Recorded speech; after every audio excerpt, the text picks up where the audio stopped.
Hello, good morning, welcome. आप सबका बहुत बहुत स्वागत है। जैसा कि हमने अनाउंस किया था इस कोर्स में कि एनसीईआरटी बैच जो है उसकी इंट्रोडक्शन क्लासेस हमने कर दी थी और अब ज्योग्राफी का सब्जेक्ट हम शुरू कर रहे हैं। एज आई टोल्ड, जैसा मैंने बताया था कि एनसीईआरटी को पढ़ने के और उसको प्रिपेयर करने के दो तरीके हैं। पहला तरीका कौन सा है? द फर्स्ट मेथड, पहला तरीका है कि हम उसको क्लास वाइज पढ़ें, यानी कि 6 से लेकर के और आगे जहां जहां तक, नॉर्मली 12 तक जो सब्जेक्ट जहां अप्लाइड होता है उसको पढ़ा जाए। दूसरा तरीका है कि हम उसको टॉपिक वाइज पढ़ें। Topic wise in the sense कि हमने कोई भी एक टॉपिक लिया, उस टॉपिक पर जो जानकारी क्लास 6 में दे रखी है हमने उसको पढ़ा, 7th में दे रखा है उसको पढ़ा, 8th में, ऐसा ही। ठीक है, दोनों ही बहुत बेस्ट मेथड है। कंपटीशन में ज़्यादा फॉलो हम इसको करते हैं, लेकिन अभी हम शुरू करेंगे पहले किससे? इससे। क्यों? बिगिनिंग है, आपकी बेसिक अंडरस्टैंडिंग, बेसिक समझ तो बननी चाहिए। तो ज्योग्राफी के अंदर 6 to 8th क्लास हम क्लास वाइज इसको पढ़ेंगे। और आप में से दो students who opt the humanities in 11th and 12th, जिन्होंने 11वीं 12वीं में आर्ट्स विषय को लिया था, हिस्ट्री, ज्योग्राफी, ये सब पढ़ा हुआ है, जिन उनको थोड़ा सा ये लगेगा हलवा जैसा है ये तो, है ना, इट्स वेरी इजी, ऐसा आपको लग सकता है। जैसे जैसे स्टेप्स बाय स्टेप हम आगे बढ़ेंगे तो फिर इसकी गंभीरता, डिटेल आपको फील होगी। ठीक है, मैं अभी शुरू कर रहा हूँ। ये एनसीईआरटी क्लास 6 की पीडीएफ है, ज्योग्राफी की। इस चीज की हम शुरू किससे कर रहे हैं बेटा, बताइए? जो बच्चे ऑनलाइन हैं, आप अपने कमेंट्स करते रहेंगे। यस यस, हाँ हाँ, very good very good, good morning good morning. हाँ, जो बच्चे ऑनलाइन हैं आप आराम से कमेंट करते रहिए। कोई भी चीज़ मैं पूछूंगा, आपको आंसर करना है। कोई भी आपके मन में डाउट आता है, you are free to ask the question. आप कमेंट बॉक्स में उस प्रश्न को पूछने के लिए स्वतंत्र हैं।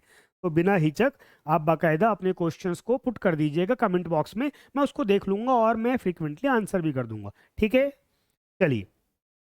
जो बच्चे बाद में रिकॉर्डेड देखेंगे उनको भी चिंता नहीं करना है, क्योंकि जो बाद में रिकॉर्डिंग देखने वाले हैं तो आप भी जिस हमारे ग्रुप्स में जुड़े हुए होंगे वहां पर आप बाद में भी क्वेश्चंस को पुटअप कर सकते हैं। दूसरा, ये जो बुक की पीडीएफ है और इसके साथ में मैं नोट्स जो अभी यहाँ लिखाऊंगा उसकी भी प्रॉपर पीडीएफ आपको, आपने ऐप पे हमारी ये क्लास ली हुई है जिन लोगों ने, वहां पर प्रॉपर कोर्स में वीडियो, वीडियो के साथ में उसकी पीडीएफ प्रॉपर अटैच है। तो बिल्कुल भी परेशान नहीं होना है, सब चीज़ें आपको वहाँ पर अवेलेबल होने वाली हैं। अभी एकदम फोकस होकर के क्लास देखिए। जो बच्चे यहाँ बैठे हैं वेल एंड गुड है, कोई समस्या ही नहीं आप लोगों को तो। लेकिन जो बच्चे घर से लाइव देख रहे हैं या जो बाद में रिकॉर्डेड देखेंगे, एकदम जब भी क्लास देखें अलर्ट होकर के देखिए, पेन पेपर लेकर के बैठिए। अगर आपके पास से बुक है, वेल एंड गुड, पेंसिल लेकर के बैठिए, बुक पे मार्क डाउन करिए। नहीं है, कोई समस्या नहीं है, आप पेन पेपर यानी नोटबुक लेकर के बैठिए, प्रॉपर नोट्स बनाइए। यहाँ से पीडीएफ मिलेगी, इसका मतलब ये बिल्कुल नहीं है कि हाथ बांध करके क्लास लेना है, नहीं। आपको, क्योंकि आपकी सेंसेस सारी एक्टिव तभी होंगी जब आप उस चीज को सुन भी रहे हैं, उसको देख भी रहे हैं, उसके बारे में सोच रहे हैं और उसके नोट्स ले रहे हैं। तो वो चीजें आपके माइंड में बहुत ज्यादा अच्छे से स्टोर होती हैं। ठीक है, क्लियर है? कोई कंफ्यूजन किसी को, कोई इशू, कोई बात पूछनी है तो? हाँ, पीडीएफ पीडीएफ कब तक मिल जाएंगी? कब तक? कुछ नहीं, ये क्लास अपलोड हुई ऐप पर, शाम को पीडीएफ अटैच, सिंपल। कुछ नहीं करना है, क्लिक करके अटैच ही तो करना है हमें। ठीक है ना, वो कौन सा कुरियर से भेजनी है पीडीएफ को? ठीक है। हाँ, तो क्लास खत्म हुई, इवनिंग तक आपको पीडीएफ उसकी अटैच मिल जाया करेगी, उसमें कोई बड़ा इशू नहीं है। ठीक है, चलिए। हिंदी, हाँ बिल्कुल, पीडीएफ जो मिलेगी दोनों लैंग्वेज में मिलेगी, इंग्लिश और हिंदी दोनों लैंग्वेज में आपको पीडीएफ अवेलेबल होगी। बिल्कुल उसके लिए चिंता नहीं करना है। बोर्ड वर्क भी जो यहाँ पर होगा, मान लो मैं अभी आपको ये इंग्लिश का कवर दिख रहा है, ठीक है, यहाँ पे पीडीएफ इंग्लिश की अटैच है, क्योंकि दोनों हम नहीं लगा सकते, पूरा बोर्ड कवर होगा, लेकिन आपको इसकी हिंदी की पीडीएफ भी मिलेगी। मैं जो कुछ भी कॉन्सेप्ट एक्सप्लेन करने वाला हूँ all concept will be explained in English and Hindi as well. सभी कॉन्सेप्ट को, अवधारणाओं को अंग्रेजी और हिंदी भाषा दोनों भाषाओं में बहुत डिटेल में एक्सप्लेन किया जाएगा, बिल्कुल चिंता नहीं करना है, ठीक है। चलिए, तो लेट्स बिगिन, स्टार्ट करते हैं, आगे बढ़ते हैं। तो सबसे पहले, जैसा मैंने कहा कि अभी हम क्लास 6 एनसीईआरटी की बात कर रहे हैं, छठी कक्षा की एनसीईआरटी की बात कर रहे हैं, ठीक है। तो आप देख सकते हैं देर आर टोटल 8 चैप्टर्स। कुल इसमें कितने चैप्टर हैं? 8 चैप्टर हैं। अब कुछ कहेंगे सर 9वां भी है। हाँ, 9वां भी है, क्योंकि ये क्या नाम है, जे एंड के लिए अलग से लिखी गई है एक किताब, तो उसमें चैप्टर जोड़ दिया गया है। एनसीईआरटी तो कॉमन बुक होती है देश भर की। स्टेट के जब बोर्ड्स उसको अडॉप्ट करते हैं, वो क्या करते हैं, साथ में उस स्टेट की जानकारी ऐड ऑन कर देते हैं। हमें कितने करने हैं? 8 पोर्शंस करने हैं। चलिए, तो सबसे पहला चैप्टर जो है, जैसा कि आप सबने देखा, the earth in solar system, यानी कि सौर मंडल में पृथ्वी। अब इसको समझने वाली बात है, सबसे पहली बात, भाई ये सोलार सिस्टम क्या है, सौर मंडल क्या है? क्या शब्द बोला इसके लिए मैंने बेटा? सौर मंडल।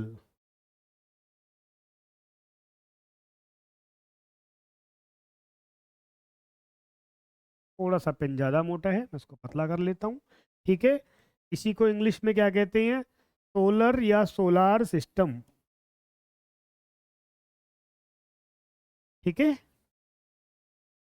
तो सबसे पहली बात, भाई ये क्या है सोलार सिस्टम? तो बहुत सिंपल सी बात है, आप सबने पढ़ा हुआ है कि जो हमारा यूनिवर्स है उसमें एक तारा है, एक स्टार है, जिसको हम कहते हैं सन।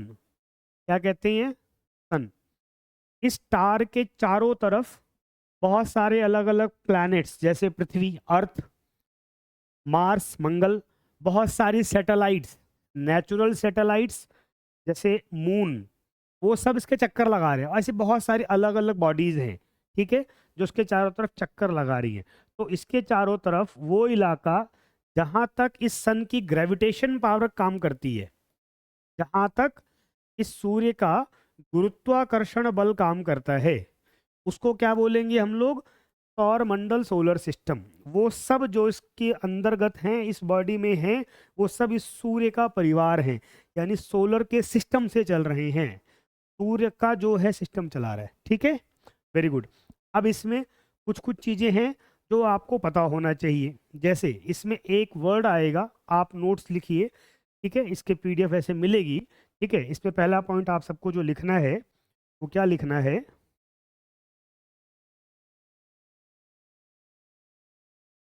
वो लिखना है फर्स्ट पॉइंट, आप नोट्स के फॉर्म में यहाँ पर नोट करिए, ठीक है। लिखिए पहले, बच्चे लिखिए इंग्लिश में, सन, लिखिए sun, comma moon, sun, moon, and all the objects, all the brighter objects, all the brighter objects, brighter यानी कि चमकीला, which are visible in the night in the sky, all the brighter objects which are visible in the night in the sky, in the sky, are known as, are known as celestial bodies। अब जो मैंने लिखा है ये यहाँ पर लिखा हुआ है, ठीक है, ये पहला पॉइंट है। ये क्या हो गया? पहला पॉइंट हो गया।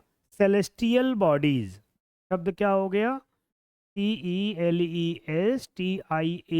सेलेस्टियल बॉडीज, ठीक है। हिंदी में इसके लिए हम शब्द प्रयोग करेंगे खगोलीय पिंड। क्या प्रयोग करेंगे? खगोलीय पिंड, ठीक है बेटा। तो हिंदी के बच्चे भी लिख लीजिए पैरेलली, ये हिंदी की बुक में एज इट इज लिखा हुआ है। देखिए, सूर्य, कॉमा चंद्रमा तथा वह सभी वस्तुएं, सूर्य, चंद्रमा तथा वह सभी वस्तुएं जो रात के समय आसमान में चमकती हैं, तथा वह सभी वस्तुएं जो रात के समय आसमान में चमकती हैं खगोलीय पिंड कहलाती हैं। खगोलीय पिंड कहलाती हैं। ठीक है।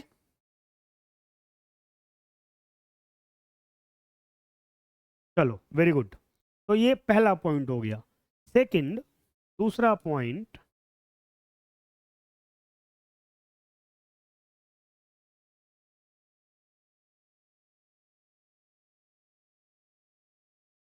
फर्स्ट डेफिनेशन हमने किसकी लिखी भाई? खगोलीय पिंड की, सेलेस्टियल बॉडीज की।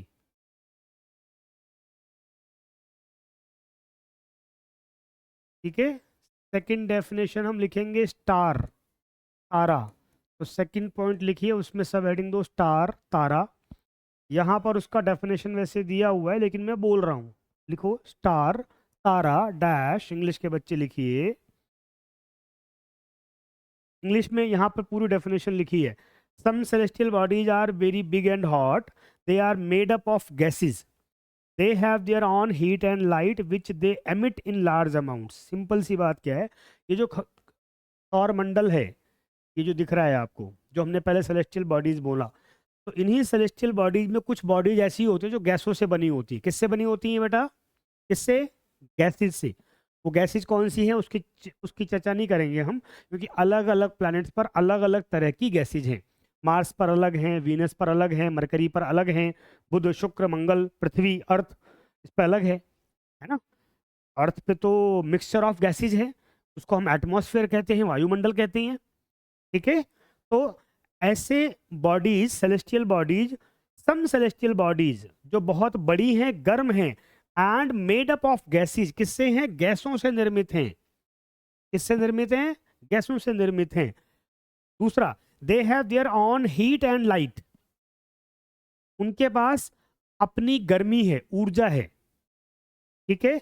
और प्रकाश है। क्यों? क्योंकि गैसों से बनी हुई हैं, वो गैसें रिएक्शन करती हैं, उस रिएक्शन के कारण क्या होता है? उनके पास हीट डेवलप होती है। घर में क्या होता है? सीएनजी, घर में जो एलपीजी आता है सिलेंडर, उसको हम जलाते हैं, गैस है ना, जलती है, गैस जलती है ऑनलाइन के बच्चों। हाँ हाँ, सब जगह जलती है। ठीक है। उसी सीएनजी पे, उसी ऐसे फ्यूल्स पे गाड़ियां चल रही होती हैं, अलग अलग तरह के फ्यूल्स पर। वो गैसियस फ्यूल भी हो सकता है, लिक्विड फ्यूल भी। तो ये जो सेलेस्टियल बॉडीज हैं जिस पे जो गैसेस से बने हैं, इनके पास अपनी हीट है और अपनी लाइट है। ठीक है। और जिससे ये बहुत बड़ी मात्रा में एनर्जी रिलीज करती हैं। सबसे अच्छा इसका एग्जांपल क्या है? सन। क्या एग्जांपल है? सन। ठीक है। तो ऐसी सेलेस्टियल बॉडीज को हम स्टार कहते हैं। सबसे अच्छा एग्जांपल सन, जो हमारा सन है। अब सोलर सिस्टम का सेंटर क्या है? सन। सन किससे बना हुआ है? गैसेस से बना हुआ है। सन के पास क्या है? अपनी लाइट्स हैं। ठीक है, अपना हीट है। और भी बॉडीज गैसेस से बनी हो सकती हैं, लेकिन उनके पास अपनी हीट और लाइट नहीं होगी। सन के पास हीट और लाइट है, और केवल इसके पास है नहीं, ये चारों तरफ उस हीट और लाइट को क्या करता है? एमिट करता है, उत्सर्जित करता है, यानी चारों तरफ फैलती हैं वो। उससे ही पृथ्वी पर क्या होता है? हमको एनर्जी मिलती है, दिन में धूप होती है ना। हमको सोलर पावर मिल रही है। केवल धूप से हम बिजली बना सकते हैं, हजारों हजार इक्विपमेंट चल सकते हैं, पूरे के पूरे शहर रोशन हो सकते हैं ना। ठीक है। वो कहाँ से मिल रहा है हमको? सन से। अर्थ के पास अपनी हीट नहीं है, अर्थ के पास अपनी लाइट नहीं है। अगर सन जो तारा है, भगवान ना करे मान लो खत्म हो जाए, वो प्रोसेस अलग होता है, बताऊंगा कभी। ठीक है, समय आने पर 11th क्लास में। तो अगर वो प्रोसेस, अगर सन खत्म हो जाए, तो पृथ्वी हमेशा के लिए अंधकार में हो जाएगी। ठीक है। तो ये सेकंड डेफिनेशन होगी तारे की। ठीक है। हिंदी के बच्चों, तो सिंपल, गैसों से निर्मित बड़े एवं गर्म आकार के खगोलीय पिंड क्या कहलाते हैं? तारे कहलाते हैं। इनके पास अपनी ऊष्मा और प्रकाश होता है। क्या होता है? ऊष्मा और प्रकाश, दो इंपॉर्टेंट वर्ड हैं, हीट एंड लाइट। ठीक है। उनको हम तारा कहते हैं। सबसे अच्छा उदाहरण, एग्जाम्पल हो गया सन। जो पॉइंट्स मैं आपको बोल रहा हूँ बेटा, ये बुक में तो लिखे ही हुए हैं, अलग से भी आपको पीडीएफ में मिलेंगे, परेशान नहीं होना है। ठीक है। चलो थर्ड पॉइंट, तीसरी चीज जो बहुत इंपॉर्टेंट है, ठीक है, वो है नक्षत्र मंडल। अब इसमें एक दो चीजें और भी हैं। यहाँ पे एक शब्द आया है फुल मून या पूर्णिमा। एक शब्द आया है न्यू मून या अमावस्या। आप सबने थोड़ा बहुत इसके बारे में सुना होगा। बेसिक बात क्या है कि जो मून होता है, क्या होता है मून, ये मून क्या कर रहा है, जो हमारी अर्थ है इसका चक्कर लगा रहा है। ठीक है, जो चक्कर लगाता है, ये पूरा चक्कर जो होता है, ये चक्र लगभग 27 to 28 डेज में कंप्लीट होता है। तो इसी के हाफ फेज को हम कहते हैं पूर्णिमा, और हाफ फेज को कहते हैं अमावस्या। पूर्णिमा और फुल मून, जिस दिन मून सबसे ज़्यादा ब्राइट होता है, और अमावस्या या न्यू मून, जिस दिन मून एकदम ब्लैंक होता है, अंधेरी रात होती है, उसको कहते हैं अमावस्या या न्यू मून। नॉर्मली 14 से 15 दिन के गैप पे ये होता है। ठीक है, कितने, 14 से 15 दिन के गैप पर। तो मान लो यहाँ पर आज डे 1 है, और अगर आज पूर्णिमा है, तो फिर अब लगभग 14-15 तारीख को क्या पड़ेगी, फिर इसके बाद अमावस्या पड़ेगी। अगेन घूम करके फिर 14-15 दिन बाद क्या आएगी, पूर्णिमा आएगी। ठीक है, वेरी गुड। चलो बढ़े आगे। Very good. कोई कंफ्यूजन? हाँ नहीं बेटा, देखो पूर्णिमा, पूर्णिमा जिसको हम बोलते हैं, इसी को ही कहते हैं फुल मून। क्योंकि इस दिन क्या होता है, मून हमको सबसे ज्यादा ब्राइटर एंड बिगर, सबसे बड़ा और चमकीला दिखता है, बहुत सुंदर सा, खूबसूरत सा, बड़ा सा। ठीक है, दूसरा इवेंट क्या बताया मैंने, अमावस्या। अमावस्या, इसको हम कहते हैं न्यू मून। अब आप बोलोगे सर मून तो वहां दिखता ही नहीं है, तो ये ठीक बात है, तो उस दिन वो मिनिमम दिखता है हमको। ठीक है, तो हम क्या मानते हैं, यहाँ से दोबारा से सर्कल शुरू हो गया है। आज एकदम मिनिमम दिख रहा है, कल उससे थोड़ा ज्यादा, फिर उससे ज्यादा, फिर उससे ज्यादा, फिर उससे ज्यादा, बढ़ते बढ़ते फिर फुल मून पर पहुंचेगा। अगेन फिर से प्रोसेस स्टार्ट हो जाएगी। तो हम ऐसा मानते हैं कि मून का रीबर्थ हो रहा होता है। ठीक है, चलो, तो ये यहाँ पर 4-5 इंपॉर्टेंट टर्म्स हैं, वो मैंने बता दी हैं। कोई कंफ्यूजन इसमें? नेक्स्ट। अब यहाँ पर आप देख रहे हैं कि भाई इसमें एक दो नई टर्म्स और आ गई हैं। तो अभी हमने 2 टर्म लिखी थी, पहला लिखा था हमने सेलेस्टियल बॉडीज, दूसरा हमने लिखा था क्या, स्टार्स। तीसरा term that is very important, third, वो लिखिए कॉन्स्टलेशंस। कॉन्स्टलेशंस, ये यहाँ पर लिखा हुआ है। ठीक है, हिंदी में कहेंगे नक्षत्र मंडल। ठीक है, क्या बोलेंगे, नक्षत्र मंडल। अब ये क्या होता है नक्षत्र मंडल, है ना, बहुत बार।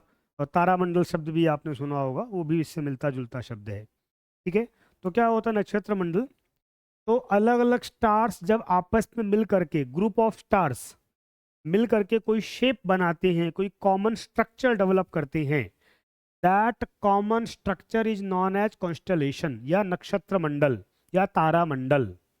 ठीक है, जैसे यहाँ देखेंगे, you may notice while watching the night sky, रात में आसमान में देखते हुए, you may notice various patterns formed by different group of stars. आप कुछ पैटर्न देखेंगे अलग अलग तारों के ग्रुप्स का, दीज आर कॉल्ड कॉन्स्टलेशंस। इन पैटर्न को क्या बोलते हैं, नक्षत्र मंडल। जैसे ये आप देख रहे हैं, तो यहाँ पर ये जो स्टार्स हैं, ये इन्होंने एक ग्रुप बनाया हुआ है इस तरीके से, ये एक कॉन्स्टलेशन है। ठीक है, इसमें हमको दिख रहे हैं there are 7 stars in this constellation, इस नक्षत्र मंडल में 7 तारे हैं। ठीक है, सम एग्जाम्पल्स आर, इनको कुछ नाम दे दिए हमने, क्यों, क्योंकि ये पिछले हजारों सालों से हमारे जो फॉर फादर्स है वो देख रहे हैं, पूर्वज देख रहे हैं, उन्होंने उसको नाम दे दिया है। ठीक है, तो ऐसे कुछ नाम फेमस हैं। एक को कहते हैं अर्सा मेजर या बिग बेयर। एग्जाम्पल में क्या हो जाएगा, अर्सा मेजर, क्योंकि बड़ा है, इजीली विजिबल होता है, या इसी को क्या कहा जाता है, बिग बेयर, अर्सा मेजर या बिग बेयर। अब अर्सा मेजर जो नाम है, ये आपको हिंदी इंग्लिश दोनों में कॉमन देखने को मिलेगा, क्योंकि ऑब्वियस सी बात है नाउन की ट्रांसलेशन नहीं होती है। ठीक है, और इसी में फिर दूसरा होता है, उसको हम कहते हैं स्मॉल बियर, वो इसके मुकाबले छोटा है, स्मॉल बियर। ठीक है, ये जो दिख रहा है ये कौन सा है, स्मॉल बियर है। और इसी को इंडिया में हम लोग सप्तऋषि भी कह देते हैं। क्या कह देते हैं, सप्तऋषि हम क्या मानते हैं, जो 7 स्टार्स हैं दे आर 7 सेजिस सेंट, 7 ऋषि हमारे हुए हैं। बहुत बार आपने बचपन में सुना होगा जब घर वाले बेवकूफ बनाते थे कि किसी की डेथ हो गई है तो वो क्या हो गया, वो तारा बन गए, ऐसा कहते थे ना, क्योंकि तारा विजिबल होता है, चमकता है। तो ये भी ऐसा वो कहानी जुड़ी हुई है। ठीक है, क्लियर। तो ये सप्तऋषि यहाँ पर लिखा भी हुआ है, Saptarishi one of the most easily recognizable constellation is the Saptarishi, 7 ऋषिज या sages. It is a group of 7 stars that forms a part of Ursa Major constellation. ऐसा कोई कंफ्यूजन? Very good. नहीं ना? हाँ, ये 2 एग्जाम्पल है, अर्सा मेजर या बिग बियर और स्मॉल बियर। ठीक है ना, ये 2 अलग अलग एग्जाम्पल हैं। चलो आगे बढ़े। देन फोर्थ, मैं एक के बाद एक कॉन्सेप्ट लिखा रहा हूँ बेटा आपको, है ना। फोर्थ, चौथा, पोल स्टार। अब ये सबको पता है, आप ऐसे सब कहेंगे अरे सर क्या बता रहे हैं आप, बेसिक चीज़ है, बिल्कुल बेसिक चीज़ है, पर तब भी लिख लो। ठीक है, क्या कहते हैं इसको हम, पोल स्टार या ध्रुव तारा। यहाँ पर आपको दिख रहा है एक लाइन का। तो पोल स्टार ध्रुव तारा क्या कहते हैं, इसको नॉर्थ स्टार भी कहा जाता है, क्योंकि जो नॉर्थ पोल है हमेशा ये स्टार जो है वो उसका डायरेक्शन फिक्स है, कहाँ दिखाई देता है हमको, नॉर्थ में। तो अगर हम अर्सा मेजर की तरफ, ये क्या दिख रहा है हमको, अर्सा मेजर सप्तऋषि, अगर हम इसकी तरफ देखेंगे तो इस सप्तऋषि के लास्ट के जो 2 तारे हैं इसी डायरेक्शन में सीधा जो हमको तारा दिखाई देगा ऊपर नॉर्थ में, नॉर्थ में, ये तारा क्या कहलाएगा, पोल स्टार या नॉर्थ स्टार। ये क्या बताएगा कि नॉर्थ डायरेक्शन है। इसकी इंपॉर्टेंस क्यों है, क्योंकि एंशियंट टाइम में जब कंपास नहीं होता था, गूगल मैप जीपीएस नहीं होता था, तो डायरेक्शन कैसे फाउंड करेंगे। तो दिन में तो ये काम सन करता था, भैया जिधर से सन निकला हुआ है, सनराइज हो रहा है, वो कौन सी डायरेक्शन होगी, ईस्ट। जिधर सन सेट हो रहा है, सूर्यास्त, वो कौन सा डायरेक्शन होगा, पश्चिम, वेस्ट। रात में तो सन है नहीं, अब क्या करेंगे, सिंपल, जिधर नॉर्थ स्टार दिखाई दे रहा है वो डायरेक्शन कौन सी है, नॉर्थ, उत्तर दिशा है। और सिंपल सी बात है, अगर आपने नॉर्थ फाउंड कर लिया तो नॉर्थ के पीछे क्या होता है, क्या होता है पीछे, साउथ होता है। बहुत सिंपल सी बात है, आपके फ्रंट में नॉर्थ है, आपके पीछे क्या है, साउथ है। अगर आपके फ्रंट में नॉर्थ है तो आपके राइट में क्या होगा, ईस्ट होगा, आपके वेस्ट में क्या होगा, लेफ्ट। डायरेक्शन फाउंड हो गई, केवल एक बेसिस पर, नॉर्थ स्टार के बेसिस पर। क्लियर हो गया? ठीक है, तो ये हो गया हमारा पोल स्टार या नॉर्थ स्टार। कोई कंफ्यूजन? Very good. तो सप्तऋषि की हेल्प से हम फाउंड कर सकते हैं पोल स्टार। अगर मान लो ये नहीं दिख रहा है, या बादल हो गए, क्लाउड्स हो गए, अब स्टार नहीं दिखेंगे हमको, क्योंकि अब स्टार और हमारे बीच में क्या आ गया, लेयर आ गई क्लाउड्स की, बादल की लेयर आ गई। अब स्टार विजिबल नहीं होंगे, अब प्रॉब्लम हो जाएगी। दिन में भी होता है ना बारिश के टाइम पर कि धूप नहीं आती है तो सन चला नहीं जाता है, सन तो वहीं पे एग्जिस्ट कर रहा है जहां पर था, बस क्या हो गया, सन और अर्थ जो है, तो अर्थ के एटमॉस्फेयर में ज्यादा क्या आ गया, क्लाउड। अब वो जो धूप है वो हम तक नहीं पहुंच रही है, that's it, nothing else. Okay, good. Continue करते हैं आगे। ये चौथी टर्म हो गई। फिफ्थ टर्म, 5वीं टर्म हम जो लिख रहे हैं। कोई कंफ्यूजन किसी को यहाँ तक? हाँ, क्लाउड्स और स्काई, वेरी गुड, बहुत अच्छा पूछा एक बच्चे ने सवाल।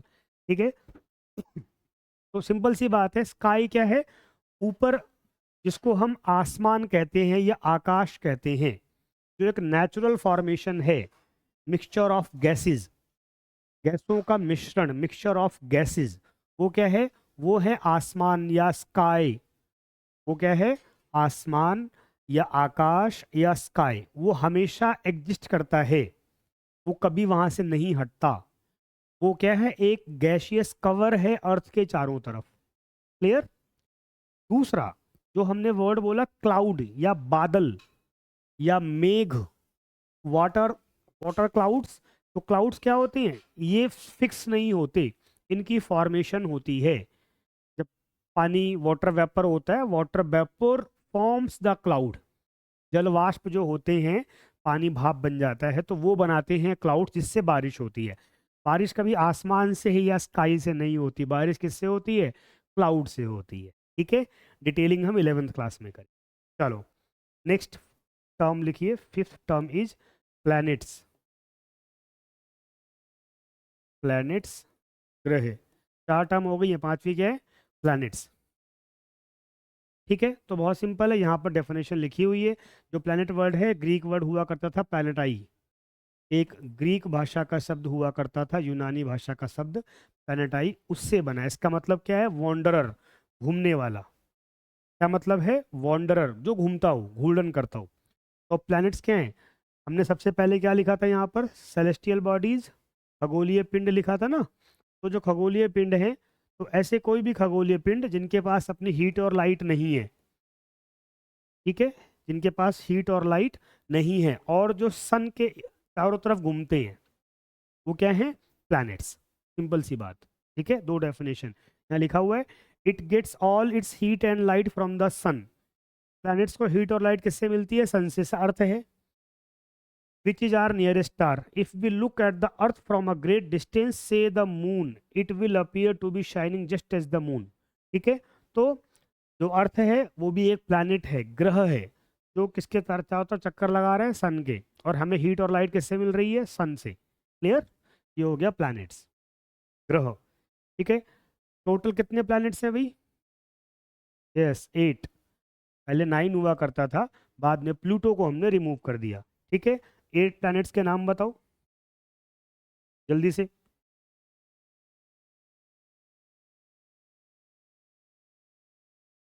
Very good. हाँ, जो बच्चे बैठे हैं वो ठीक बोल रहे हैं। ऑनलाइन में भी टाइप करो ना, टाइम लग रहा है टाइप करने में, सुन के फिर टाइप करना होता है। ठीक बात है, वेरी गुड। कई बच्चों ने बहुत बढ़िया टाइप, बिल्कुल एकदम सीक्वेंस में टाइप कर दिया एक दो ने तो। Very good. ठीक है, तो हाँ, 8 प्लैनेट्स हैं। Earth is one of the most important planet. And why important? Because it is the only planet that is habitable. ये इकलौता प्लैनेट है जिस पर लोग रहते हैं। ओके, चलो, ठीक है। तो 8 प्लैनेट्स हैं। मैं यहाँ नाम नहीं लिख रहा हूँ, इतने छोटे बच्चे नहीं हैं आप लोग कि भैया आपको 8 प्लैनेट्स के नाम बताने पड़े। ठीक है, वैसे नोट से मेंशन है। चलो, अब ये 8 प्लैनेट्स हैं। ठीक है, इन्हीं प्लैनेट्स वगैरह को मिला करके हमारा सोलर सिस्टम बन रहा है, जिसकी हमने पहले बात की थी। सन, 8 प्लैनेट्स, सैटेलाइट्स। सैटेलाइट्स क्या होते हैं? तो नेक्स्ट डेफिनेशन हो सकती है हमारी सैटेलाइट्स। What are satellites?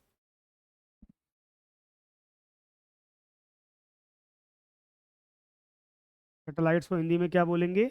उपग्रह, है ना। ग्रह हो गए, फिर ये उपग्रह है। उप यानी डिप्टी, उससे छोटा, उससे कोई स्मॉल चीज है। तो उपग्रह मतलब ये हो गया कि सैटेलाइट, पहली बात तो दो तरह के होते हैं, बहुत कॉमन सी चीज़ है, आप सबने सुना होगा, नहीं सुना है तो गलत बात है। ठीक है, तो दो तरह के होते हैं। एक होते हैं नेचुरल सैटेलाइट्स, एक होते हैं मैन मेड सैटेलाइट्स, प्राकृतिक उपग्रह। दूसरे हो गए मानव निर्मित उपग्रह। दूसरे कौन से हो गए? मानव निर्मित उपग्रह हो गए। ठीक है, प्राकृतिक पहले उपग्रह होते क्या हैं? उपग्रह उन सेलेस्टियल बॉडीज, उन खगोलीय पिंडों को कहते हैं जो किसी ग्रह का चक्कर लगाते हैं। किसका चक्कर लगाते हैं? किसका चक्कर लगाते हैं? ग्रह का चक्कर, प्लैनेट्स का। फॉर एग्जाम्पल, मैंने बताया ना अभी, ये क्या है? अर्थ है, इसके चारों तरफ कौन चक्कर लगा रहा है? मून। ठीक है, अर्थ किसके चारों तरफ चक्कर लगा रही है? बताओ बेटा।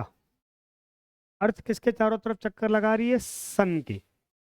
अर्थ किसका चक्कर लगा रही है? सन का। मून किसका चक्कर लगा रहा है? अर्थ का। तो ऑब्वियस सी बात है, अर्थ के साथ साथ मून सन के चारों तरफ भी घूम रहा है, लेकिन उसकी बेसिक जो उसकी फंक्शनिंग है वो क्या है? अर्थ का चक्कर लगाना। तो ये क्या हो गया? सैटेलाइट हो गया। किसका सैटेलाइट? अर्थ का सैटेलाइट। ठीक है, ऐसे ही हर प्लैनेट्स के अपने अपने सैटेलाइट होते हैं। अर्थ का एक ही सैटेलाइट है, मून। अलग अलग प्लैनेट्स के बहुत सारे सैटेलाइट हैं। पीछे आपने सुना होगा जुपिटर के सैटेलाइट्स नंबर ऑफ हंड्रेड्स में है। सैटर्न, शनि के सैटेलाइट्स सैकड़ों हैं, है ना। तो सैटेलाइट्स बहुत सारे हो सकते हैं। ये सब नेचुरली जो ईश्वर ने बना के भेजे हैं, या अपने आप जो बने हैं। मैन मेड क्या होता है? तो जो आप सबने सुना है, इसरो ने, क्या नाम है, चंद्रयान भेजा, या इसरो ने ये सैटेलाइट भेजा, नासा ने ये सैटेलाइट भेजा, वो मैन मेड होता है। वो भी क्या करते हैं? वो भी अर्थ के चारों तरफ चक्कर लगाते हैं। वो जिस ऑब्जेक्टिव से, जिस उद्देश्य से भेजे गए हैं वो कर रहे होते हैं। ठीक है, चलो बढ़ते हैं आगे। नेक्स्ट, ये अब आप देख सकते हैं, ये जो पूरा आपको फंक्शनिंग सारी दिख रही है, ठीक है। तो यहाँ पर आपको दिख रहा है ये सन है, सन के बाद ये प्लैनेट्स हैं, इधर मरकरी दिख रहा है पहला, दूसरा आपको वीनस दिख रहा है, तीसरा अर्थ दिख रहा है, चौथा मार्स दिख रहा है, बीच में एक एस्टेरॉयड बेल्ट है। अब एक और टर्म आ गई एस्टेरॉयड, है ना, ये क्या है एस्टेरॉयड, ठीक है। तो एस्टेरॉयड या क्षुद्र ग्रह कहते हैं, ठीक है। क्या होते हैं क्षुद्र सॉरी, क्षुद्र ग्रह क्या होते हैं, एस्टेरॉइड्स क्या होते हैं, ये भी अगली डेफिनेशन में बताऊंगा।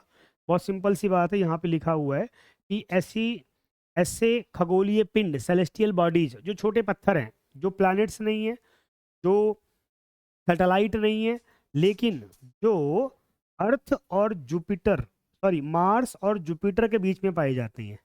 इसके बीच में पहली बॉडी यहाँ पर है मार्स, दूसरा प्लैनेट है यहाँ पर जुपिटर, इन दोनों के बीच में यहाँ पर there are thousand of small rocks, हजारों पत्थर हैं, ठीक है, रॉक्स हैं।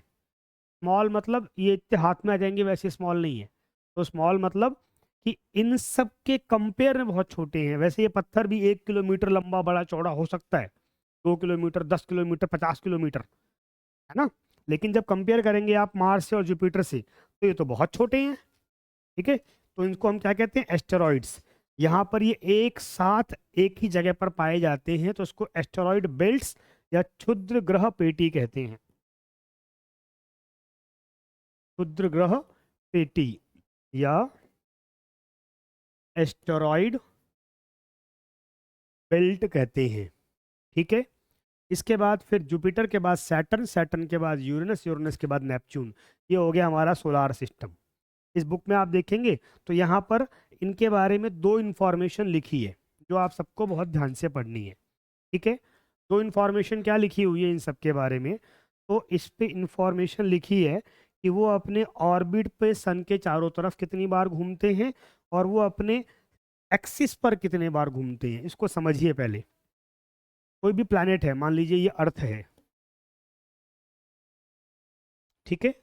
अब अर्थ 2 तरह की मूवमेंट करता है, एक मूवमेंट होती है रोटेशन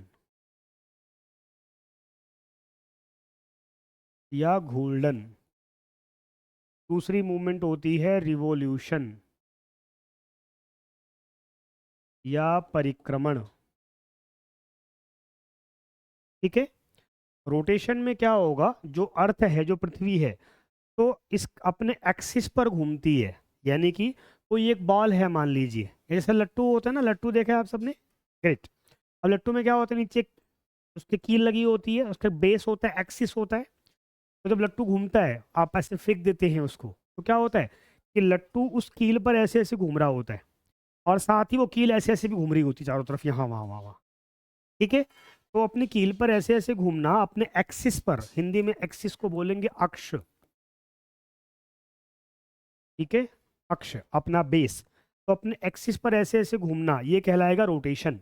और साथ में वो जो एक्सिस पर घूम रहा है वो चारों तरफ भी यहाँ वहाँ घूमता रहता है, वो क्या कहलाएगा रिवॉल्यूशन, परिक्रमण। तो इनकी दोनों तरह की मूवमेंट होती है। अब रोटेशन का टाइम पीरियड सबका अपना अपना है। जैसे हमारी जो अर्थ है, पृथ्वी है, पृथ्वी क्या करती है, पृथ्वी 24 घंटे में एक बार रोटेशन पूरा कर लेती है। बहुत बड़ा है ना, लट्टू तो क्या है माइक्रो सेकंड्स पे घूम जाता है, इतना सा है। इस पृथ्वी के अंदर ऐसे छोटे लट्टू करोड़ों अरबों लट्टू आ सकते हैं, इतनी बड़ी पृथ्वी है ना। तो अर्थ को रोटेशन में कितना टाइम लगता है, 24 आवर, और इसी के बेसिस पर डे और नाइट होती है। तो ये तो हो गया रोटेशन पर एक्सिस। दूसरा रिवोल्यूशन, रिवोल्यूशन क्या होता है कि सन के चारों तरफ घूमना। तो रिवोल्यूशन में अर्थ को टाइम कितना लगता है, 365 डेज, आपने सुना होगा 365 डेज 6 आवर्स। इसको हम ईयर इसके बेसिस पर होता है। तो यहाँ पर ये जो अलग अलग प्लैनेट्स हैं, इन सबका रोटेशन और रिवोल्यूशन का टाइम सबका अलग अलग है, वो यहाँ पर लिखा हुआ है। वन ऑर्बिट इन अराउंड अ सन 88 दिन। जो यहाँ पर सबसे पहला है मरकरी, आपको दिख रहा है, मरकरी क्या करता है कि एक चक्कर 88 दिन में पूरा कर लेता है अपने एक्सिस पर, उसको 59 डेज लगते हैं, ऐसा, ठीक है। कोई कंफ्यूजन आप में से किसी को? हाँ, अब ये याद करने के लिए करना है तो इसको पढ़ना जरूर है, मैं याद करने को नहीं कह रहा हूँ, ठीक है, आप 2-3 बार पढ़ेंगे, आपको अपने आप याद हो जाएगा, याद हो जाएगा। ठीक है, चलो वेरी गुड, बढ़े आगे। ठीक है, तो हमने प्लैनेट्स की बात कर ली है, हमने अभी सैटेलाइट की बात की है, सैटेलाइट में हमने मून की बात की है, उससे पहले हमने सन की बात की है। यहाँ पर अलग अलग प्लैनेट्स के नाम भी लिखे हुए हैं, इनको याद करने की एक ट्रिक दे रखी है, अगर आपको प्लैनेट सीक्वेंस में याद नहीं होते, वो क्या दे रखी है, my very efficient mother just serve us nuts, मेरी माता जी मुझे नट्स। अब ऐसे ट्रिक्स, ये ट्रिक्स होती हैं स्कूल के बच्चों के लिए, अब आप सब बड़े हो गए हैं, तो आपको इन ट्रिक्स के चक्कर में नहीं पड़ना है, आपको इजीली याद है। ठीक है ना, M for Mercury, V for Venus, E for Earth, M for Mars, J for Jupiter, S for Saturn, U for Uranus, N for Neptune. ठीक है, सेम ऐसे ही हिंदी में बुध, शुक्र, पृथ्वी, मंगल, बृहस्पति, शनि, अरुण, वरुण, दैट्स इट, खत्म। ठीक है, तो याद कर लेना है। यहाँ पे कुछ छोटे छोटे वर्ड्स बताए हुए हैं कि जियो शब्द का मतलब क्या होता है, तो जियो मीन्स होता है अर्थ, और साथ में 3 और वर्ड दिए हैं, लॉजी, मिट्री। ठीक है, तो लॉजी मतलब होता है स्टडी करना अर्थ की, तो जियोलॉजी होता है, फिर जियोग्राफी होता है, ग्राफी मतलब होता है मेजर करना, राइटिंग, लिखना। तो ये बहुत बेसिक चीज़ें हैं। ये शब्द बना कैसे, अब ये जो साइड में बॉक्सेज हैं इसको छोड़ना नहीं है, इसको ही पढ़ना है आपने। ठीक है, इसको भी पढ़ना है। चलो, फिर एक और नेक्स्ट जो इम्पोर्टेंट चीज़ है वो है ऑर्बिट। लिखिए, अगला टर्म है ऑर्बिट। हिंदी में बच्चे लिखेंगे कक्षा, यहाँ पर दिख रहा है आपको orbit, what is this orbit, ये कक्षा क्या है, ये ऑर्बिट, ये कक्षा क्या है। चलो, तो सिंपल, ऑर्बिट कक्षा क्या है, वो पाथ, वो रास्ता जिस फिक्स रूट पर कोई प्लैनेट सूर्य का चक्कर लगाता है ना।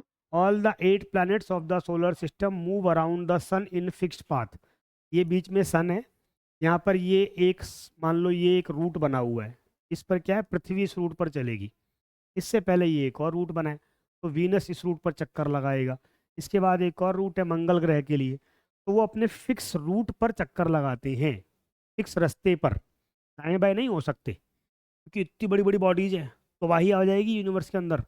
तो इसी रूट को क्या बोलते हैं, ऑर्बिट या कक्षा। क्लास नहीं, जो हम क्लास 8 कक्षा 8वीं नहीं, यहाँ पर इसका मतलब रास्ता। ठीक है, ग्रुप। चलो, तो ये ऑर्बिट हो गया, कोई कंफ्यूजन यहाँ तक किसी को।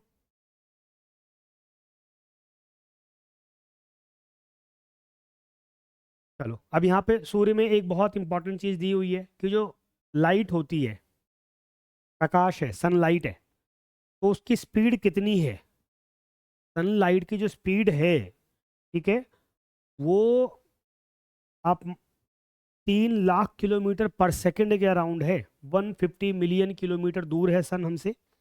ठीक है, और उसकी स्पीड कितनी है, 3 लाख किलोमीटर पर सेकंड, यानी एक सेकंड में जो लाइट की स्पीड है वो कितनी है, 3 लाख किलोमीटर, एक सेकंड में वो 3 लाख किलोमीटर ट्रैवल कर जाती है। आप बोलोगे सर कैसे हो सकता है, मैं आपको समझाता हूँ, बहुत इंटरेस्टिंग है। आप कमरे में गए, किसी कमरे में गए, कमरे में क्या है, अंधेरा है, फॉर एग्जाम्पल कमरे में क्या है, अंधेरा है, आपने लाइट ऑन की, लाइट ऑन करते कितनी देर में पूरे कमरे में उजाला हो जाता है जी, माइक्रो सेकेंड्स, है ना। लाइट ऑन हुई और स्विच ऑन किया और उजाला हो गया। ऐसा नहीं होता है कि वो लाइट जहाँ पर, जैसे फॉर एग्जांपल यहाँ पर मान लो बल्ब लगा हुआ है, यहाँ पर बल्ब लगा है, तो पहले बल्ब के आसपास लाइट पहुंचेगी, फिर दूर तक पहुंचेगी, फिर देरी से दूर तक पहुंचेगी, नहीं, ऐसा नहीं होता है, तुरंत फ्रिक्वेंटली स्विच ऑन, लाइट फैल गई चारों तरफ, ये स्पीड है लाइट की। तो एवरेज स्पीड क्या है, 3 लाख किलोमीटर पर सेकेंड, एक सेकेंड में 3 लाख किलोमीटर ट्रेवल करती है लाइट। लेकिन सन हमसे कितना दूर है, 150 मिलियन किलोमीटर, कितना दूर है सन हमसे, 150 मिलियन किलोमीटर, 150 लाख किलोमीटर, या हम सिंपली आप इसको ऐसे मान लो 15 करोड़ किलोमीटर। ठीक है, अब इसलिए सूर्य की रोशनी जो सन से लाइट चली, उसको 15 किलोमीटर का डिस्टेंस कवर करना है, तो अर्थ तक आते आते उसको कितना टाइम लग जाता है, 8 मिनट से ज्यादा। इसीलिए हमारे पास जो लाइट पहुंचती है सन की, वो कब पहुंचती है? 8 minute, more than 8 minute. Seconds की बात नहीं कर रहा हूँ मैं अभी। ठीक है, कोई कंफ्यूजन यहाँ तक? नहीं, वेरी गुड, बहुत बढ़िया। चलो लास्ट में एक दो टर्म्स के अंदर और है। यहाँ पर एक शब्द आया है जियोइड, कि भाई जो अर्थ है इसका शेप क्या है। तो नॉर्मली हम कह देते हैं कि अर्थ हमारी गोल है, धरती हमारी गोल है। नहीं, एक्चुअल में ऐसा नहीं है। धरती हमारी गोल नहीं है। हमारी धरती कैसी है? जियोइड शेप में है। अगर कोई पूछे, मैं कलर चेंज कर देता हूँ ताकि आपको इजी रहे।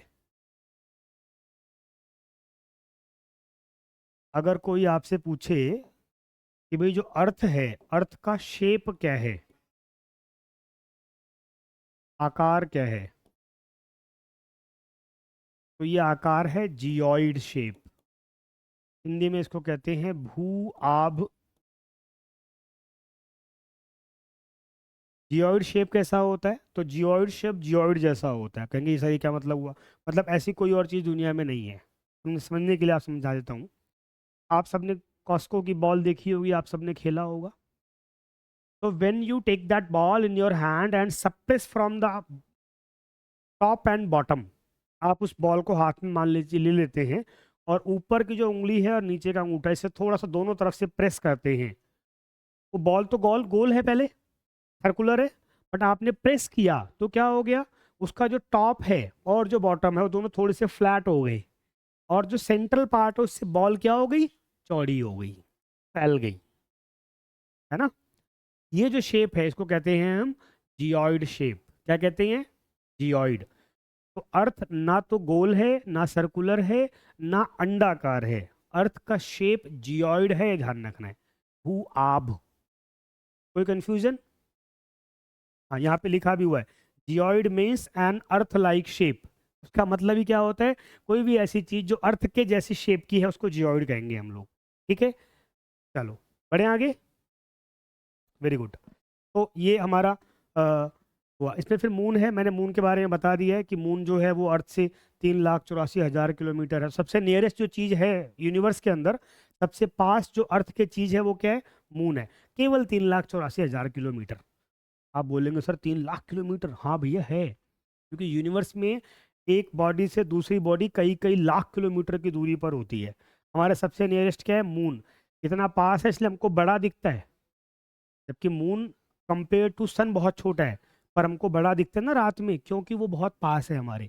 तारे हमको इतने इतने दिखते हैं, जबकि वो तारे मून के हिसाब से, मून के कंपेयर में उससे हजारों गुना बड़े होते हैं और छोटे दिखते हैं। क्यों? बिकॉज जो बहुत दूर है हमसे तो बहुत छोटे से दिखते हैं। ठीक है, तो ये एक बहुत बेसिक चीज़ है। बाकी ये कॉमन चीज़ें हो गई। ये सैटेलाइट्स बता रखा है कि मैन मेड सैटेलाइट्स कैसे होती हैं, यहाँ पर दिखा रखा है ये। भाई मैन मेड सैटेलाइट्स जो होती हैं जिसको हम नीचे से भेजते हैं अर्थ से, वो बता रखा है ह्यूमन मेड सैटेलाइट। ठीक है, यहाँ नील आर्मस्ट्रॉन्ग का बता रखा है जब वो पहली बार गए थे मून पर। अभी सुनीता विलियम्स होकर के आई हैं इंटरनेशनल स्पेस स्टेशन के ऊपर। तो ये सब चीज़ें दे रखी हैं। कुछ सैटेलाइट्स के एग्जाम्पल दिए हैं, जैसे एक सैटेलाइट है इनसैट, इसको कहते हैं इंडियन नेशनल सैटेलाइट। ये कम्युनिकेशन सैटेलाइट्स है, आईआरएस है, एडुसैट है। इन सैटेलाइट्स के थ्रू टीवी चलती है, मोबाइल फ़ोन चल रहे हैं, बाकी सब चीज़ें चल रही हैं। वो साइंस एंड टेक्नोलॉजी के अंदर हम पढ़ेंगे। ठीक है, चलो एस्टेरॉइड्स क्या है ये मैंने बता दिया है। एक लास्ट और कॉन्सेप्ट नोट कर लो, मेटेरॉइड्स। क्या नोट कर लो? मेटेरॉइड्स। ये भाई मेटेरॉइड्स क्या है? लिखिए मेटेरॉइड्स, या इसको उल्का पिंड कहते हैं। मेटेरॉइड्स या उल्का पिंड।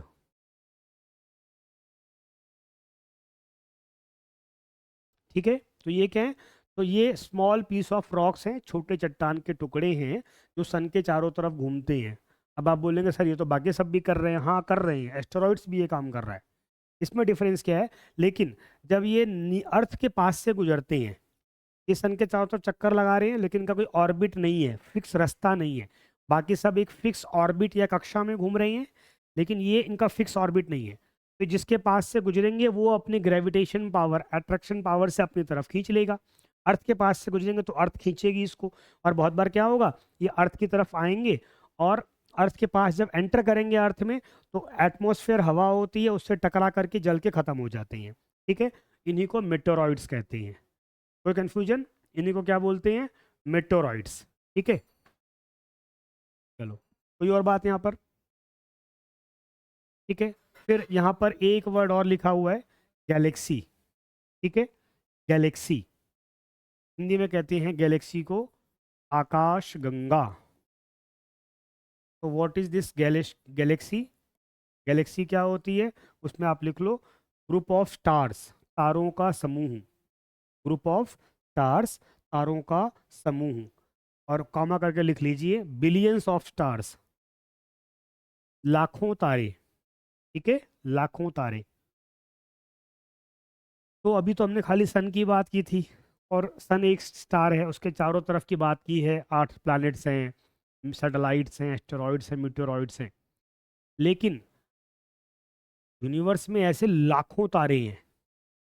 तो ऐसे कुछ कुछ कुछ हजार लाख तारों का एक ग्रुप है, वो दिखता है कि भाई यहाँ पर बहुत सारे तारे एक साथ हैं। ठीक है, ऐसे तारों के एक ग्रुप को क्या कहा जाता है? गैलेक्सी कहा जाता है, आकाश गंगा कहते हैं। सन जिस ग्रुप में है, ऐसे लाखों ग्रुप्स हैं, यानी यूनिवर्स में अरबों तारे हैं। उसमें से एक छोटा तारा कौन सा है? सन। उसके चारों तरफ जो लोग घूम रहे हैं वो क्या है? Solar system. विनस, मरकरी, पूरा बुध, मंगल, शुक्र, बृहस्पति, शुक्र, अरुण अरुण, वरुण, ये सब क्या है? एक सन, एक स्टार के चारों तरफ हैं। ऐसे कितने स्टार्स हैं? लाखों। ऐसे लाखों स्टार्स का एक ग्रुप क्या कहलाता है? गैलेक्सी। हमारी गैलेक्सी का नाम क्या है? मिल्की वे। हमारी गैलेक्सी का नाम क्या है बेटा? मिल्की वे।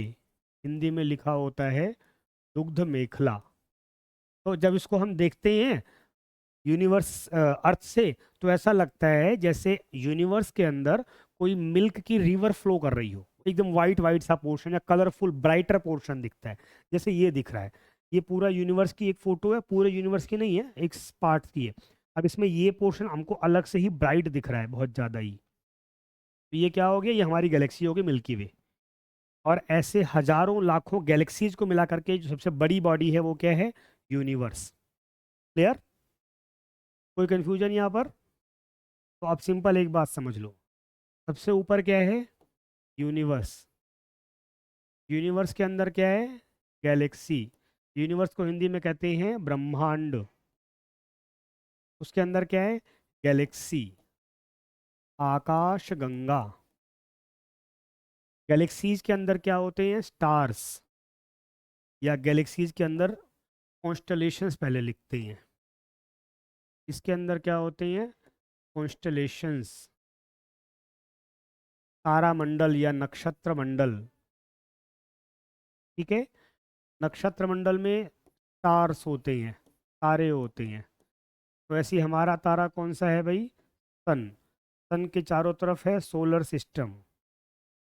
इस सोलर सिस्टम में क्या है? सौर मंडल में हमारे प्लैनेट, सैटेलाइट्स, एस्टेरॉइड्स, मीटेरॉइड्स, ये सब कुछ आ गया जितना अब तक हमने पढ़ा है। वो एक ही सोलर सिस्टम। ठीक है, जब हम ब्रह्मांड की बात करेंगे उसमें सबसे छोटी चीज़ सोलर सिस्टम, बहुत इतनी सी चीज़ है। ठीक है, इतना बड़ा यूनिवर्स है, ब्रह्मांड है ना। अभी हमको ब्रह्मांड के बारे में एक डॉट के बराबर जानकारी है केवल, क्योंकि हम एक सन, एक स्टार के चारों तरफ की जानकारी ही जुटा रहे हैं अभी तो। बाकी तो बस अजम्पशन बेस पर है।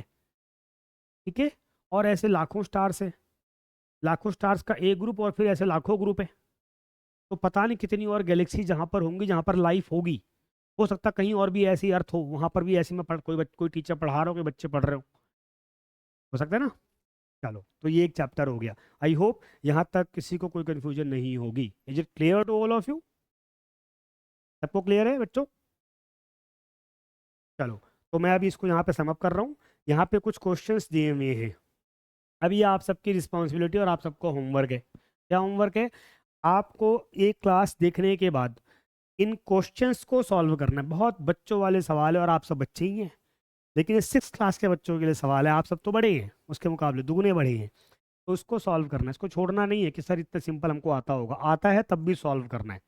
पीडीएफ है, कॉपी पे लिखो उसका आंसर। बुक है, पेंसिल से वहीं पे बुक में लिखो उसका आंसर। तो उससे क्या होगा? ये चैप्टर आपका फिक्स पक्का हो जाएगा। यहाँ पर दिया है जो मैंने बताया है, यहाँ पर अर्थ है, अर्थ के अंदर हम हैं, इसके बाहर सोलर सिस्टम है, इसके बाहर गैलेक्सी है, इसके बाहर यूनिवर्स है। ठीक है, चलो बढ़े आगे बेटा। ओके, तो नेक्स्ट क्लास में फिर हम लोग नेक्स्ट चैप्टर की ओर बढ़ेंगे। यहाँ पर ये चैप्टर्स भी दे रखे हैं, ठीक है, मतलब ये क्वेश्चंस भी दे रखे हैं, ये भी आपको करना है। और अगली क्लास में मिलते हैं, उसमें हम अगला चैप्टर करेंगे। Okay, see you, have a good day, all the best.